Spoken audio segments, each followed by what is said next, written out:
ماشي هكا، الله يسمح لي منك، وماشي هكا، انما الطريقه الصحيحه هي.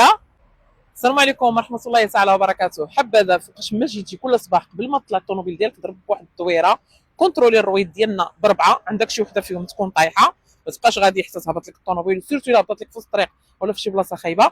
ثاني حاجه، مره كتفتح هذا المفتاح من هنايا، عندها جوج ديال القفوله، كاين هذا وكاين اللي كتجي لهنا الثاني، غير كل وحده كيفاش كيكون كترفع الكابو ديالك وكتجي لواحد القفل هنا، كاين اللي كترفع وكاين اللي كتدفع بالجنب. طلع الكابو ديالك طبعا سو جروب هذا القطيب، واجي لهنا نراقبوا شنو خصنا نشوفوا. شوف لي الماء د الرادياتور، راه معروف باللي كيكونوا فيه دو نيفو، كاين المينيموم وكاين الماكسيموم، خصو يجي في الماكسيموم.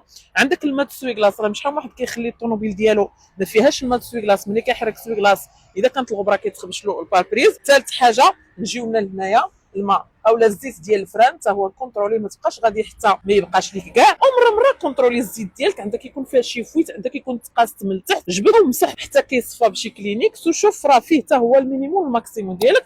ملي تكمل الكونترول ديالك، كاين اللي ما كتعرفش تسد اولا ما كيعرفش يسد الكابو بواحد الطريقه اللي هي خاطئه، كتولي تخلي فيه واحد الطوابع يطنبق. يعني كنحيدو القطيب ديالنا كيما العاده، جيبوا لبلاصتو.